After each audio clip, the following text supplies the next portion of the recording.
Thank you very much.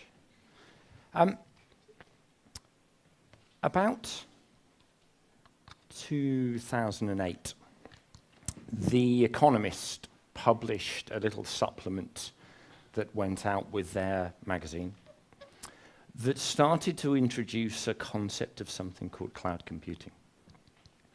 And they put this quote up as part of that.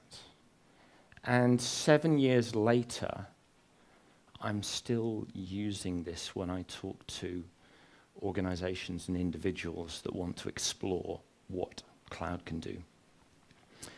And the reason why I still use this, and if you like, the thing that I then add on to, this is prescience, but I will also say we don't yet appreciate quite how disruptive or transformative cloud computing is going to be for companies, for individuals, and for society. Now, I could ask how many of you are active users of cloud computing, but as I can't see you behind the lights, it doesn't really matter what the answer is. But I would suggest that all of you today use cloud on a daily, if not more frequent basis, whether you know it or not. But we are here today, and if we want to think forward, which is what this event is all about, and understand what cloud computing is going to do for us in the future, then we need to have a slightly different consumer of cloud services. This is Robin. Robin is my son. This was taken when he was about 6 years old.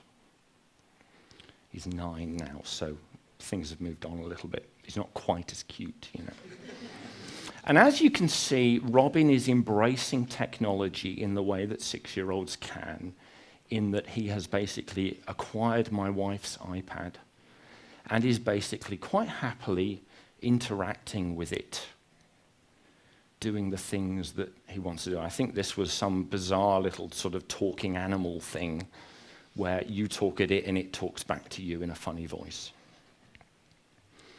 But Robin is the epitome of a consumer of cloud computing. He doesn't know this. He doesn't necessarily realize this. But the way that he interacts with technology and the way that he uses it, the way that he consumes it, and the things that he can do as a result, I think start to show us what the future is going to be like. So cloud is all about agility, the ability to get things done more quickly using cloud than you can do in traditional ways. It's all about financial flexibility, and it's all about standardization.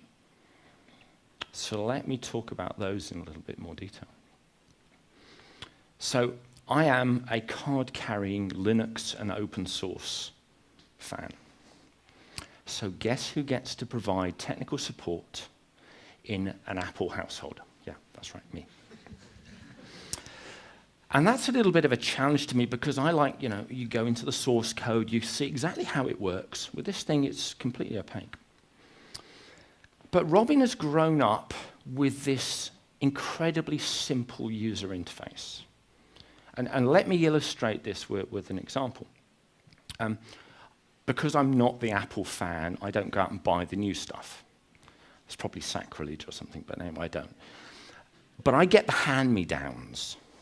So, the third generation or third out-of-date version of an iPod. So at one stage, we're coming back from a family holiday. I have my little iPod, one of the ones with the jog wheel. Do you remember that far back, the jog wheel thing, yeah? And Robin, being Robin, is swiping the screen.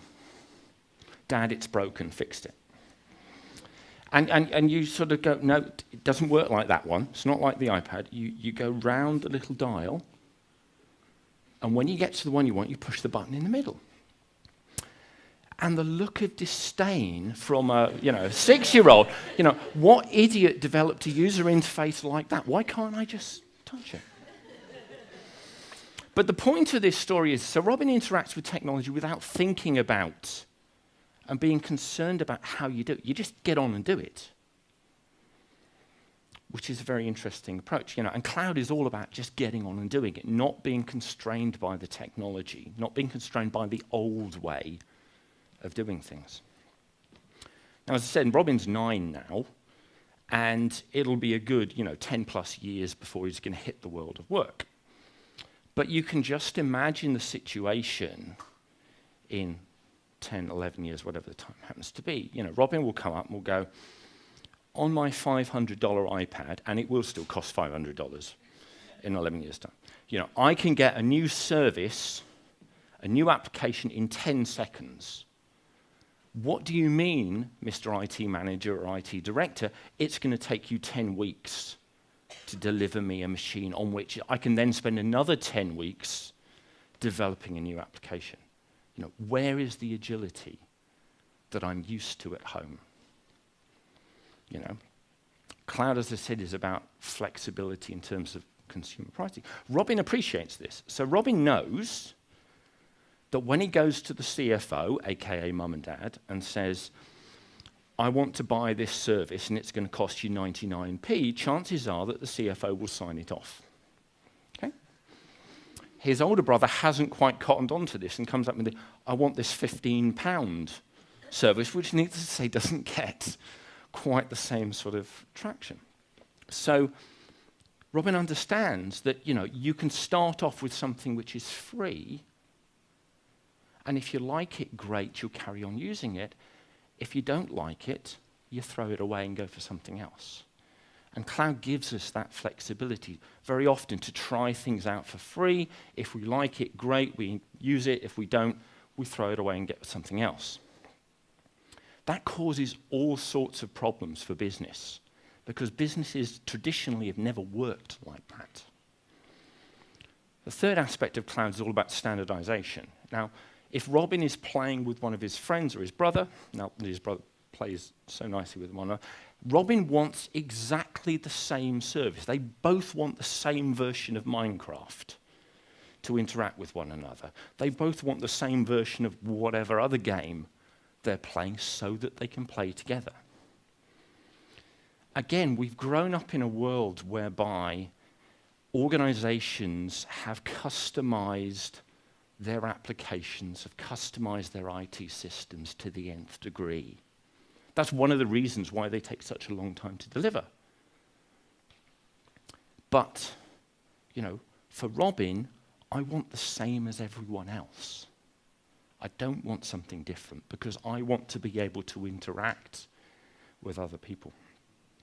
Now, as was introduced, I started off doing, push the button, I started off working in IBM in 1986. On my first day, I had email address, email accounts, I could send emails backwards and forwards, but I was using a terminal connected to a mainframe. And I've been through all of these eras of IT to where we are now with cloud. One of the things that, for those people that have not grown up in this IT world, I present this to clients and they go, yeah, we know this. What I thought I would try and do for an audience that maybe not be quite so sort of familiar with these eras of IT is link this to something which maybe we're a bit more familiar with.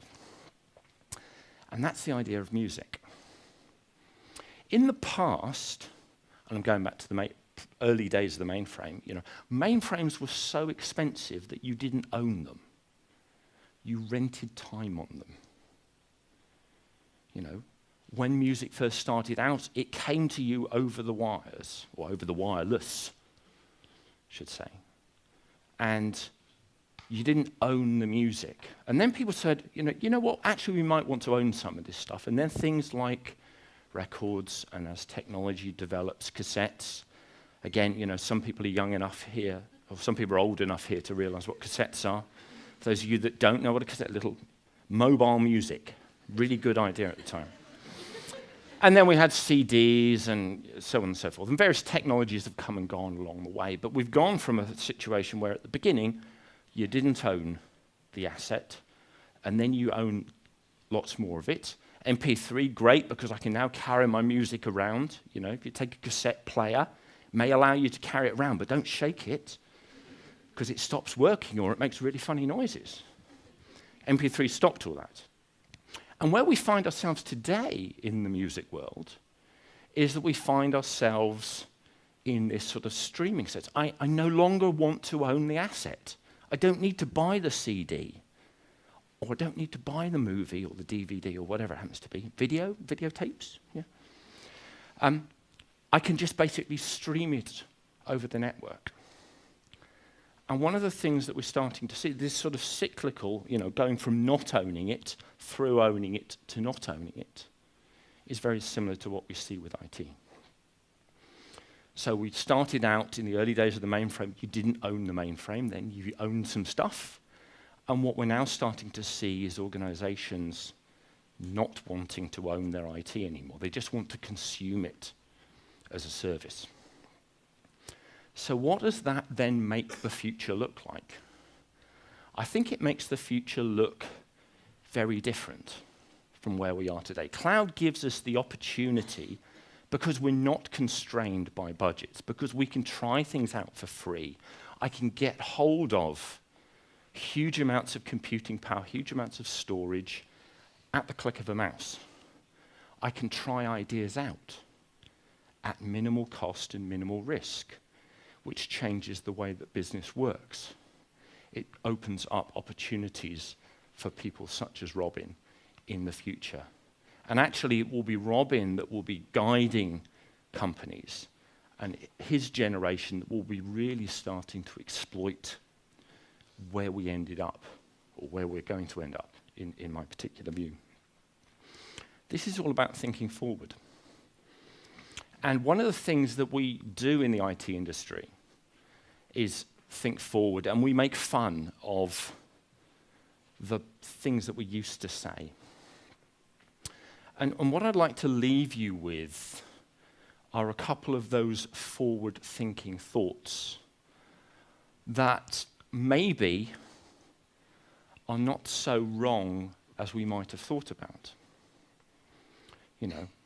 If all of the computing is somewhere else, if all of the storage is somewhere else, then why do I need a computer at home? Okay, it depends upon your view of what a computer actually is. But if we regard the iPad that Robin is using as basically a window, a terminal into this cloud environment, then actually I don't have a computer at home, because everything is coming over the cloud. And if you look at the way the marketplace is changing and growing, maybe at some point in time there will only be 5 companies or 5 computers from 5 companies coming out of 5 different clouds. So what I would suggest is that actually, this, which maybe 10 years ago we'd laugh at, is maybe actually better at predicting the future, better at thinking forward than where we might have thought it was. And with that, thank you very much.